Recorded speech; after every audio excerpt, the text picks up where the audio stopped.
Well, let's start with one. Introduce yourself. Okay, I'm Karen Crisis from Crisis in Ithaca this evening. Okay. Well, I'll go right to the question that I've been wondering. What happened with Metalblade?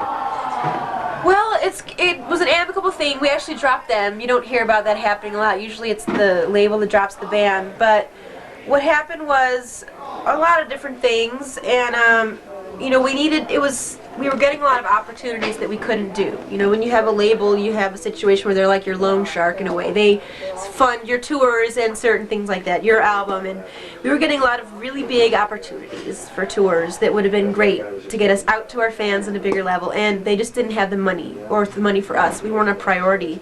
And we talked to them about it, and they knew it, and they were cool. They felt that we should explore other options too. They're like, we're right. We don't want to let you go. But so it was a very amicable thing, and we really, it's just we do really well live. We tend to win a lot of people over, and we have toured a lot on smaller tours and some bigger tours, and it's a matter of getting way out to the west again. And to do that, you need money for bigger tours and things like that. And Metalblade didn't have it for us.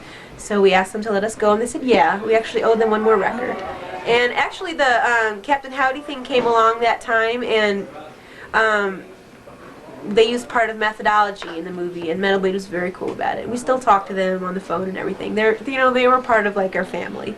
So it wasn't a problem split? No, I mean the only problem was that just there wasn't enough. We weren't a priority, and there was a demand for us to be more places, and they didn't have the money to do that, or the time. They had other priorities. So it was that kind of a thing. That's why we're looking for something where we'll be more of a priority. We'll be pushed more. You won't just hear about us in the underground vibe, Vine line. It'll be a little bit more. Do you have a new deal? We are shopping around right now. We have a lot of good opportunities, but I can't tell you about them, of course. And it'll take a couple of months, so probably in the next couple of months we'll be saying something about it on our webpage. Okay, so let's go back to the beginning. How did Crisis form? Let's see. That was kind of a lot of strings of things coming together. Abzal had a band called Stalwart before. You might have known about that from interviews, maybe not. And he had met our first drummer, Fred, through that whole process. They used to have a drum machine, then they got Fred. And Stalwart broke up. They were from Chicago. Once they moved to New York, they broke up soon after that. And Fred wanted to keep jamming with Abzal. And Fred knew Gia from another band he had going on. And so he invited Gia in to jam along because they had another bass player, Fred and Abzal, who didn't want to have anything to do with the female vocalist. And Fred and Abzal had wanted to look for a female vocalist. And he said, it's me or the chick, So they dumped him. So those guys started jamming, and I happened to meet Abzal in a really weird way. I moved from the Village in Manhattan all the way down as far as I could get away from the Village because I was having nightmare roommate problems. And the guy I was renting a room from knew Abzal from the whole music scene in New York and introduced us because I was making a lot of 4-track music. Abzal came over, we talked for hours, played tapes for each other, gave me a rehearsal tape of Crisis, and 2 days later, I think, I went in there and actually, a few hours after I got the tape, the words and lyrical ideas came for Drilling Me was our first song. And I called Abzal and said, oh my gosh, I've got it, and I wasn't sure I'd be able to sing that way because I never had sung words before. And we got together a couple days later and had a rehearsal. It was just like you see on the live show. I was jumping around the rehearsal space, broke the mic stand, and I ended up on the floor, and G was looking at me going, are you okay? From there, that's where it started. We're like, oh boy, someone plugged us into an electric socket. It was crazy. And so and we formed in '93, and soon after that, we recorded our 8 Convulsion songs, like on demos, and then we made it available on 2AM Hype, and the rest is history. How did you come up with your vocal style? That's kind of a weird thing. I grew up playing violin and piano, and violin is an instrument where if you play it, you can't help but sing. You learn a lot of things. It's just a very vocal kind of instrument, and I always wanted to be a rocker since I was a little kid, and I used to make a lot of 4-track music in my room, and I would had a lot of favorite male singers, and so I practiced them, and I had some favorite female singers, but it was like cocktail twins, very ethereal, soft, kind of high-sounding vocals. And I was really into a lot of the gritty male stuff, like Neubauten from Germany, where he like shrieks and screams. And so my music was, I just used my voice like an instrument, you know, going from ethereal stuff, building into shrieks and screams, and did some weird projects with some friends in New York, performance-type stuff. And that was kind of the only way I knew how to sing, like an instrument, dynamically. And so when Crisis came along, I just pretty much put words to it, and it's grown more from then, you know, but that's kind of what it came out of. Are you afraid it scares people off because it's so It odd? can be pretty harsh. Even our sound guy tells me I hit some notes that just make him cringe, you know, but I can't worry about that. It just feels so good to do what we do, you know, that Well, you I don't obviously really worry enjoy about being it. on stage. Oh, it feels amazing, you know, it's the best. It's the best. You set up this tour all by yourself? This isn't a tour right now. We're because we just got done with studio about a week ago, so we've been off for a month, and we're starting to do weekend shows, which this is part of. We play a show in Queens tomorrow, and our tour starts June 1st. We start in Maryland, I think, or maybe a little further north, and go all the way down through Florida, New Orleans. I think we hit one Texas show and then come all the way back up. So it's like another 2-week kind of thing, which we booked ourselves with Ben from Bay Ridge. Who is who? Ben, our booking agent from Bay Ridge Talent. Oh, I thought you said a band from Bay Ridge. Oh, no, I'm a fast talker, sorry. You have new members now? We do. We have Tony Costanza, which is our finally permanent drummer since about August. He played the Captain. That's around the Captain Howdy time. We had that Titans of the Underground festival. I don't know if you heard about that 2-day thing at CB's. He started playing there. And Joanza Hobson is the new guitar player, and he started around December. I think we were having auditions, and it's nice because as you know, we've had a lot of different drummers. We've actually not had that many. We had Fred, and then Scott did a tour, and then we used a couple of drummers, non-committal drummers for the album, and then we had Jason Bittner, who decided he didn't like touring, and Tony came along right at the time he quit, and we really loved him because he plays like a caveman, you know. He's very powerful, and he plays in a simpler way, but it's better for our music because it's very strong in the way he plays. It's not so complicated that you can't figure out what the hell the beat is, you know. And so we're having a really good time writing new stuff with him. And Joanza fits right in, you know. He's new, but he's already writing really great parts, and we just seem to all fit together like a puzzle piece, you know. Do you come up with all the lyrics? All the lyrics and all the vocals, yeah. Where do you get your inspiration from? Oh boy, let's see. I've always written poetry, you know, since I was younger. I was like the loner artist, you know, totally, after I was the tomboy. So I'm a comic book geek. I love all kinds of mostly graphic novels, darker stuff like Arkham Asylum and things like that. And a lot of the songs that I've written lately are just about my life, health problems, things that I think about in my brain, you know. I've been really just trying to confront who I am and all the parts of myself that I really don't like looking at, you know, and they're pretty negative parts. And I have this part of me that's just very dark, and I'm not afraid to explore that. I get power from that at the same time as I get power from the catharsis and finding the light. And I'm always, just as my vocal style, I'm into extremes, you know, the really dark, scary, and the kind of pretty melodic that uplifts you. That's where the vocals come from, mostly. Okay, and you do other stuff as well. You don't just have the band, don't you? Yeah, the band is the main thing, but I do a lot of photography. I've done some band album covers lately for Shed. It's a band from Rhode Island, and I'm gonna do The Last Day from New York City. They're a crazy apocalyptic band, and you know, do artwork like that I sell through the band, paintings, little oil Don't paintings. you also do some comic book stuff? Yeah, I've been working on that for a while. It's a graphic novel that was supposed to come out with Death's Head, the Death's Head album. It's full color, and I was having problems finding someone to print it because it's full color. So it's grown into about a 100-page book, and I'm not going to be able to really do much until we're done with this new album because we're really spending a lot of time writing. But that is something that's finally going to come out, and it's been a gigantic project. Do you want to interject anything? Yeah, well, we heard a couple new live tunes tonight, and the band has definitely progressed over the 3 albums that we've been able to hear. Yeah. Kind of like, can you give us a preview of what we're going to what we might be seeing in the future, or how maybe you've changed a Sure, little I bit? guess. I mean, the songs. I mean, as you know, as you said, the songs have progressed, but there's still something that's Christ is tying us in there. And the new songs are, I would have to say, in a layman's terms, are a little less schizophrenic in such a short period of time. They're a little more groovy, like some of the songs on the Halloween. You've got like Mechanical Man and Vision of the Verity. In the Shadow of the Sun, a little more like that, but a little more rocky. We've always had melody parts that are quite catchy, as well as heavy parts that are quite catchy. But they've just been so violently mixed up that for some people it's hard to take.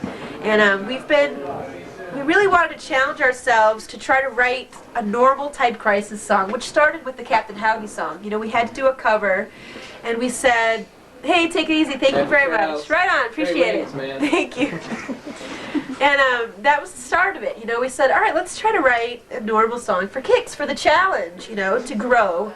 And see what I could do with my voice, what I could convey without maybe doing such heavy stuff all the time, just for the sake of growing and trying to challenge ourselves. So that's what you're going to hear. Like you heard tonight, 2 of the songs are kind of rock and rolly. There's a lot of sung vocals in there that hit heavier parts. And then there's a song, the last song, Pyrexia, which is a little kind of Mechanical Man-y, but in a more melodic way. And we're going to have there's a few songs we're working on that are very apocalyptic and darker, a la Methodology maybe, but heavier, I think, not as slow. And some more songs in the vein that you've heard tonight. That's cool. So, Now, you've talked a little bit about the live show. I was wondering, how do you prepare for a live show, or what goes through your mind when you're on stage? And you mentioned it, you love playing live. What's your favorite part about, being up on stage?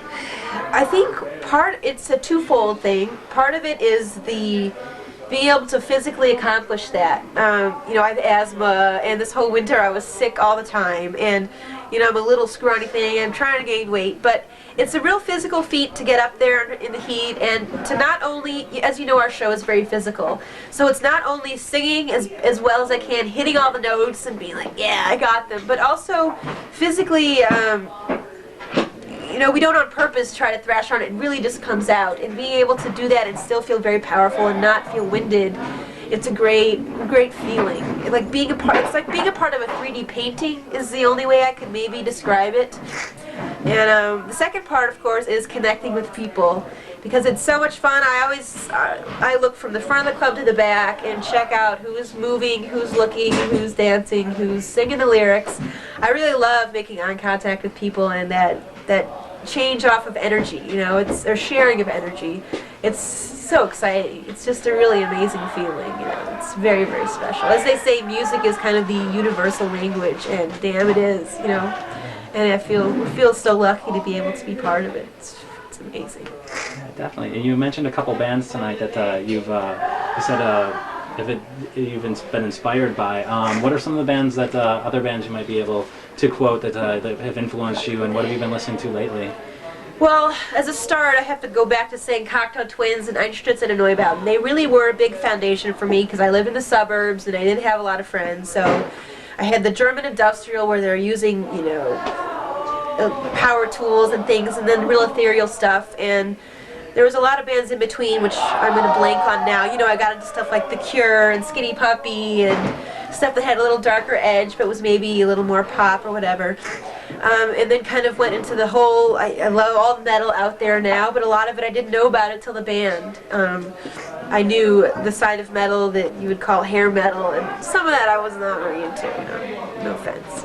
But now, my tastes have changed. I'm really in love with all of not so much, but I'm really in love with all the New Orleans bands who are all friends of ours too, like Crowbar, I Hate God, rest in peace.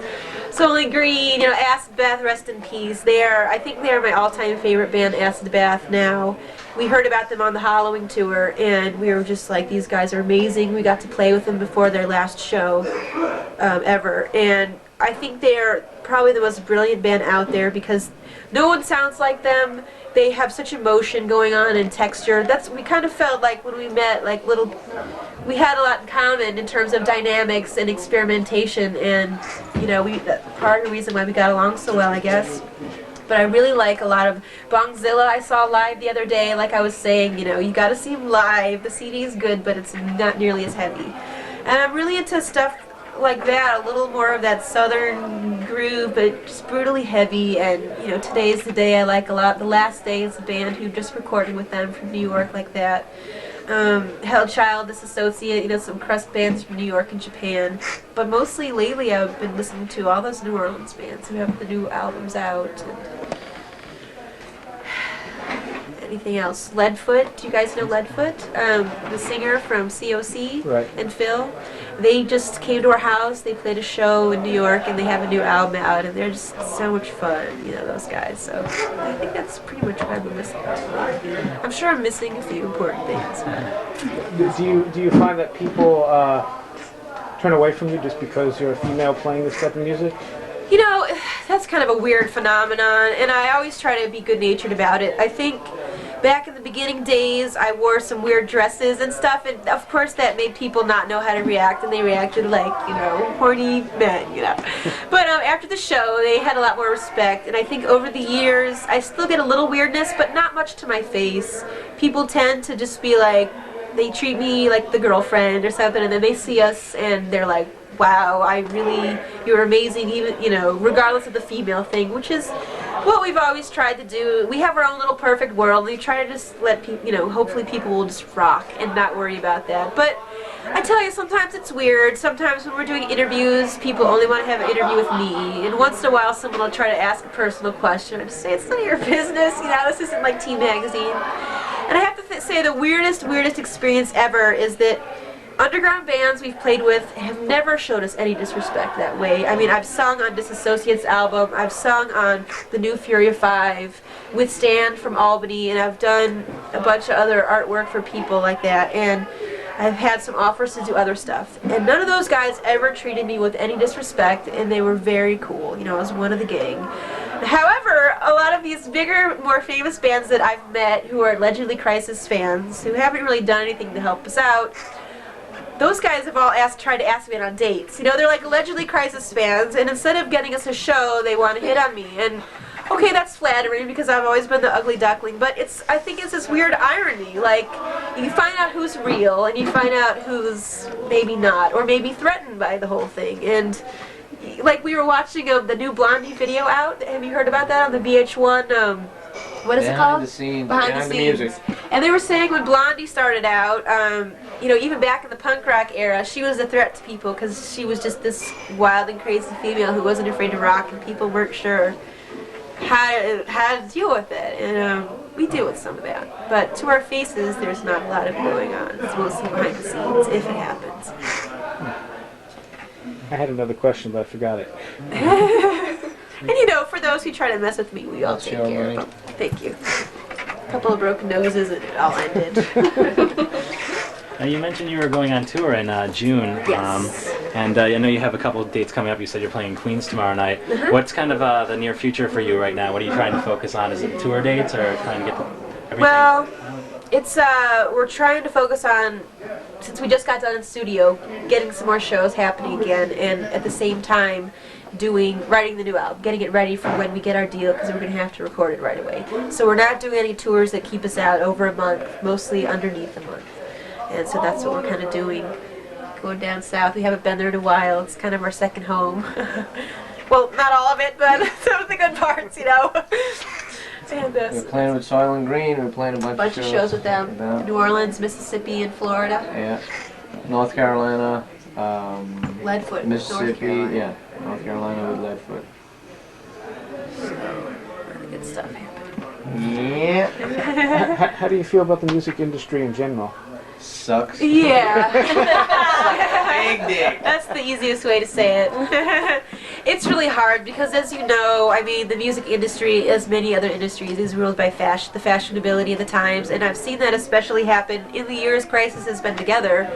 There are a lot of good things have happened, like the Nirvana thing, but then everyone was just gaga over grunge, and then it was like alternative rock, and now it's kind of like the California scene thing, and, you know, labels, you have a lot of people who, you know, they're in the office all day, and they don't really go to shows, they don't really have a lot of musical opinions. Some labels do, you know, a lot of the underground labels do, but a lot of the people in the bigger labels don't really know what's going on, so they have to find out from somebody else, and then they follow that pattern because they're not sure where to go, and so you have tons of great bands out there that don't get discovered, or that get discovered by the people, but not so much by the labels because of that, because they want to make money, and they can, but they again and again, you've seen it, they follow the one straight line, and it's pretty rough. We've seen a lot of really amazing bands just say, look, we can't handle it anymore, it's too hard.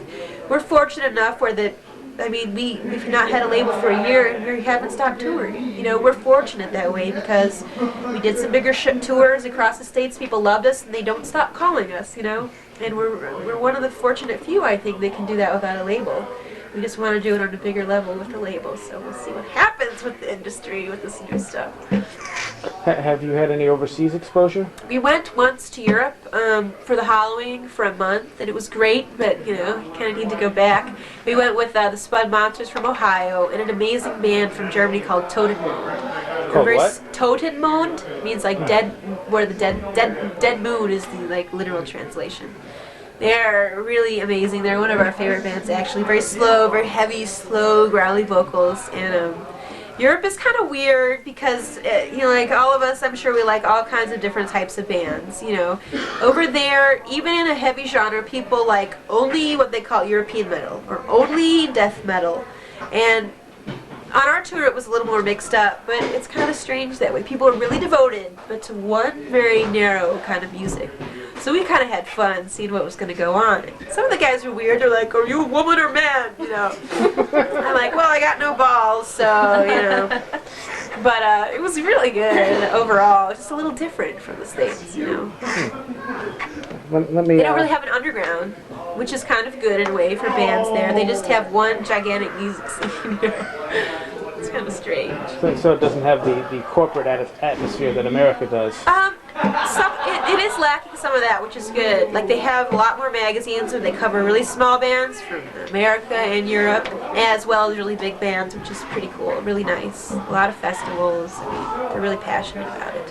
You're out on the road, and you said that you're interested in art and photography. What else do you and the other members of Crisis like to do in your spare time when you find yourself in a different city or have an extra few hours? Well, there's stuff we do at home. On the road it's hard because you're driving a lot of hours and you never know what hour you're going to end up at the hotel. We do a lot of like hanging out or meet up with fans and go out to eat. It's really hard to do a lot of stuff on the road. I try to catch up on fan mail or maybe do some sketching, but it ends up just being really, people don't realize it's a full day of things, so that's what usually ends up happening is you'll drive for hours and get to the hotel, have a little bit of sleep, show up there for sound check early, hang out all night with the fans and friends, and then do the show, and then go eat. That's kind of like the social life. If we have a day off, we get to do stuff. Like at home, Gia's got one of those music recording things, and he's really into like techno, so he records a lot of his own stuff like that. Jawaz is working now. He's a music nut, period, Abzal used to do architecture, but luckily right now we don't need to do that, so he's always doing band work. We've been, I'm doing my little projects, and Tony, Abzal, and I, and Tony, Abzal, all live together, so it's really like all day long there's band things going on, And we hang out with friends, like our friends the last day make these watch bands, and we made some, but that's kind of about it for We're getting hobbies. booted, I think. What was I just? Oh, you have a web page up now. Yes, we do. Do you have direct control of that, or is that done by someone else? Another part of our team does it, Mitten and Pook. They do the webpage. It's www.crisis.nu. And once a week we try to reply to all the emails. Sometimes it's longer because we don't have a computer. They take care of all the stuff, but we give them pictures, show things. They take a lot of requests from people, and they're our really close friends, so it's a good special page. And actually another one is coming up like that where a lot of the fans have control over it. They ask for what they want. They do their own show reviews, and I don't have the address at the moment, but it's linked. So On the Crisis page. Yeah, you'll be able to get some link to that one. Okay.